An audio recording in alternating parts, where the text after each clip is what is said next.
लघवी करताना जर तुम्हाला जळजळ होत असेल, तुम्हाला कळत नसेल हे आपल्याला इन्फेक्शन झाले का किडनी स्टोन आहे, तर या व्हिडिओमध्ये मी सगळी माहिती सांगणार आहे. यामध्ये मी सांगणार आहे तसं होण्याचं कारण काय, काय कशाने फरक पडेल, उपाय आणि 7 पदार्थ असे खाल्ल्यानंतर काय फरक पडते. तर नमस्कार मंडळी, लघवी करताना जर तुम्हाला जळजळ होत असेल, त्या ठिकाणी आग लागल्यासारखं वाटत असेल, वारंवार लघवी लागत असेल, तर हे केवळ पाणी कमी पिल्यामुळे नसून मूत्रमार्गाचं इन्फेक्शन असू शकतं किंवा किडनी स्टोन देखील असू शकतो. आजच्या या व्हिडिओमध्ये आपण सविस्तर जाणून घेणार आहोत लघवीला जळजळ होणे म्हणजे काय, UTI म्हणजे युरिनरी ट्रॅक्ट इन्फेक्शन आणि किडनी स्टोनमधला फरक नेमका काय आहे, कोणत्या तपासण्या कराव्यात आणि सर्वात महत्त्वाचं म्हणजे जळजळ कमी करण्यासाठी काय पदार्थ आहेत का असतील तर ते कोणते. तर व्हिडिओला चालू करू आपण. लघवीला जळजळ होणे म्हणजे नेमकं काय, तर लघवी करताना वेदना होतात, आग किंवा अस्वस्थता होते, यालाच वैद्यकीय भाषेत डिसयुरिया म्हणतात. हे लक्षण मेनली पुरुषांमध्ये किंवा महिलांमध्ये, लहान मुलांमध्ये देखील असू शकतं, म्हणजेच हे सगळ्यांमध्ये दिसू शकतं. आता याचं कारण काय आहे, पहिलं कारण असू शकतं मूत्रमार्ग इन्फेक्शन, म्हणजेच त्याला काय म्हणतात UTI म्हणजे युरिनरी ट्रॅक्ट इन्फेक्शन. आता UTI म्हणजे काय, तर बॅक्टेरिया मूत्रमार्गात शिरल्यामुळे होणारे इन्फेक्शन. आता बॅक्टेरिया मूत्रमार्गात कसं शिरतो, वेगवेगळ्या ठिकाणी जर आपल्या हातावर बॅक्टेरिया असतील किंवा चुकीच्या टॉयलेटमध्ये गेलं आणि तिथं जर आपल्याकडून चुकून स्पर्श झाला त्या ठिकाणी, तर तिथून ते आतमध्ये शिरू शकतात किंवा अजून वेगवेगळ्या वाटेद्वारे ते आतमध्ये शिरतात. आता हे UTI म्हणजे युरिनरी ट्रॅक्ट इन्फेक्शनची प्रमुख कारणे काय आहेत, प्रमुख लक्षणे काय आहेत. लघवी करताना तुम्हाला जळजळ होते, वारंवार लघवी लागते, थोडी थोडी लघवी होते किंवा दुर्गंधीयुक्त लघवी आणि कधीतरी ताप येतो. हे प्रमाण क्रमामध्ये जास्त महिलांमध्ये विशेषतः जास्त असतं. आता याचं कारण काय, आता हे कारण असू शकतं UTI, हे काय सांगितलं युरिनरी ट्रॅक्ट इन्फेक्शनमध्ये होऊ शकतं. आता दुसरं कारण आहे किडनी स्टोन. किडनी स्टोन हे आजकाल खूप सामान्य झालं आहे, कॉमन झालं आहे, याच्यामध्ये देखील होऊ शकतं. आता किडनी स्टोन म्हणजे काय, तर किडनी स्टोन मित्रांनो हे आपल्या शरीरामध्ये खडा म्हणजे दगड तयार होतो आणि ते कुठं होतं, मूत्रमार्गामध्ये खडा तयार होतो, त्याच्यामुळे त्या मूत्रमार्गाला इजा होते आणि वेदना होतात. आता किडनी स्टोन असल्याची लक्षणे काय आहेत का, कंबर किंवा पोटात खूप जास्त तीव्र वेदना होतात, दुखते असणे खूप जास्त दुखते, लघवी करताना रक्त येऊ शकतं तुमचं, जळजळ होऊ शकते, मळमळ किंवा उलटी होते सतत, वेदना येतात पण आणि जातात पण. आता UTI आणि किडनी स्टोनमध्ये काय फरक आहे का, हो आहे, मी सांगतो. आता फरक ते नीट आहे का, UTI मध्ये आणि किडनी स्टोनमध्ये दोन्हीमध्ये जळजळ तर होतं, म्हणजे हे जळजळ होणं हे कॉमन आहे.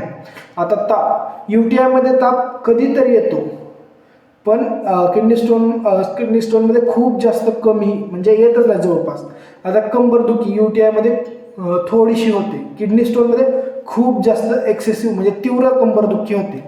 आता लघवीत रक्त UTI मध्ये म्हणजे 100 पैकी 1 जणांमध्ये आलं तर येतं, क्वचितच येतं, पण किडनी स्टोनमध्ये 100 पैकी 60-50 जणांना रक्त येतं.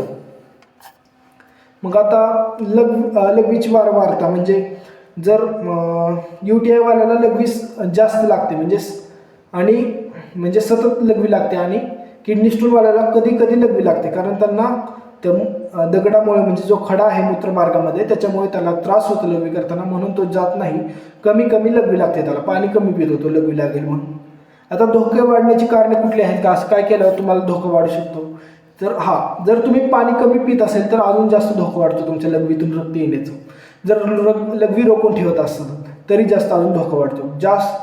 आता हे बघा 2 कारणे सांगितली मी, हे कोणामध्ये जास्त होतात, किडनी स्टोनवाल्यांमध्ये, कारण किडनी स्टोन आहे ते लघवी लागते आणि लघवी करताना त्याला इजा होते, दुखते, म्हणून ते काय करतो, कमी पाणी पितो, आणि पाणी कमी पिले की अजून जास्त त्याचा त्रास वाढू शकतो.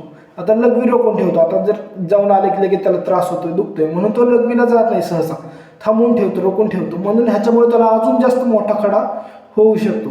अजून कशामुळे, जास्त मीठ किंवा तिखट खाल्ल्यामुळे देखील खडा म्हणजेच पोटामध्ये म्हणजे मूत्रमार्गामध्ये तो खडा होतो. आता महिलांमध्ये कशामुळे होतं, तर महिलांमध्ये स्वच्छतेचा अभाव. आता आपण पाहतो खूप जास्त महिला हायजीन पाळत नाहीत, स्वच्छतेचा अभाव असतो. आता परत अजून कधी होऊ शकतं, हे आधी UTIचा त्रास आहे तुम्हाला, नंतर स्टोनचा इतिहास होऊ शकतो, म्हणजे अगोदर युरिनरी ट्रॅक्ट इन्फेक्शन झाल्यानंतर तुम्हाला स्टोन होण्याची शक्यता आहे. म्हणजे जेवढ्या साध्या माणसाला ज्याला UTI त्रास झाला नाही त्याच्यापेक्षा तुम्हाला थोडीशी शक्यता जास्त आहे. आता कोणत्या तपासण्या करू शकता तुम्हाला काय आहे कळण्यासाठी, तर तुम्ही पहिल्यांदा युरिन रुटीन आणि कल्चर ही एक टेस्ट असते ते करू शकता. याच्यामध्ये तुमची लघवीचा तपासणी केली जाते.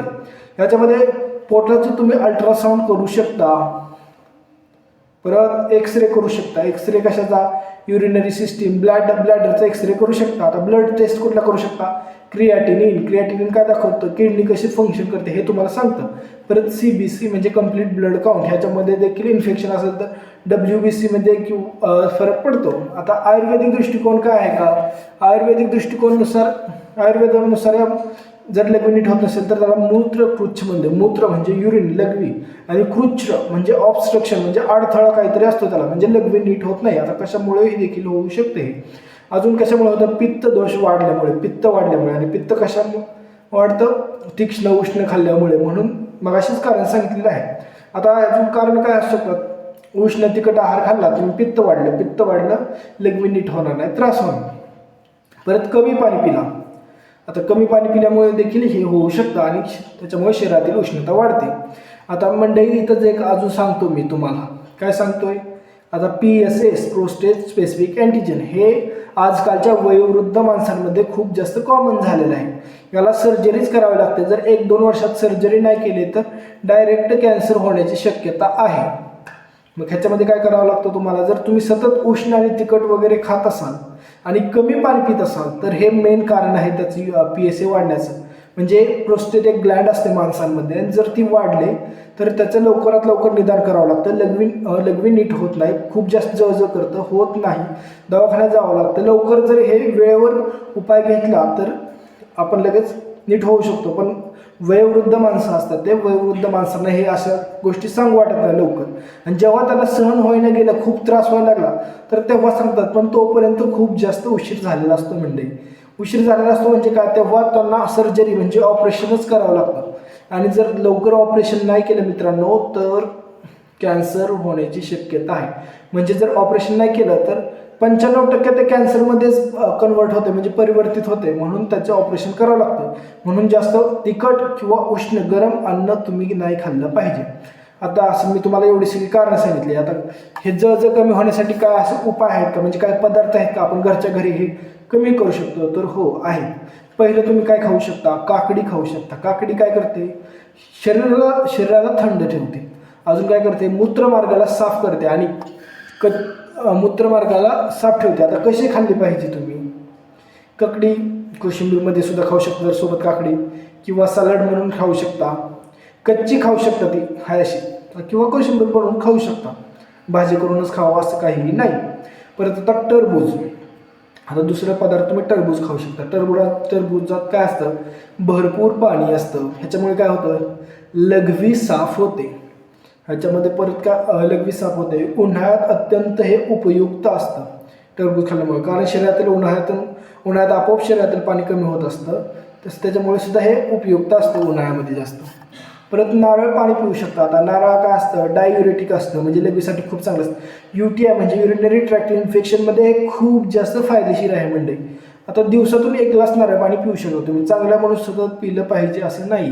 कोणती पण गोष्ट अति ही खराब असते, मी सतत सांगतोय, तुम्ही ऐका मित्रांनो. नंतर तांदळाची पेज करू शकतो तुम्ही. काय असते, हे पचायला हलकी असते, अजून पित्त शांत करते, पित्ताला कमी करते आणि जळजळ कमी करते हे पोटातलं.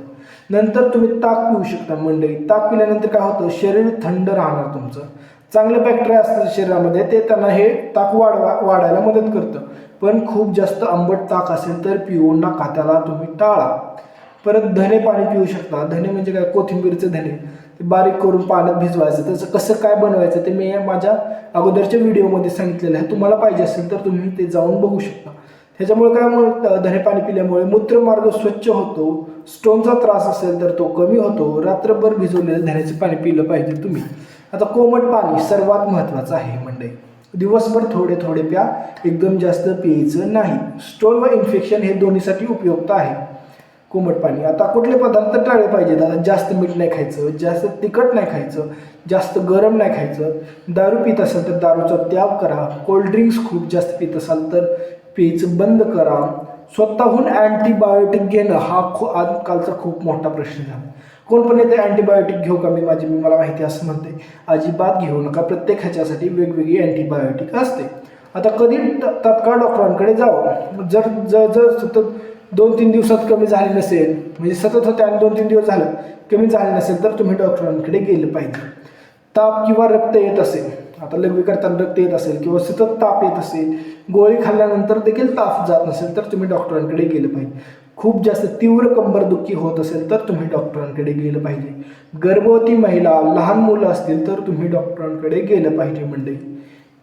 परत आजच्या या व्हिडिओमध्ये मी निष्कर्ष काय सांगतो मित्रांनो, लघवीला जळजळ होणे हा शरीराचा इशारा आहे.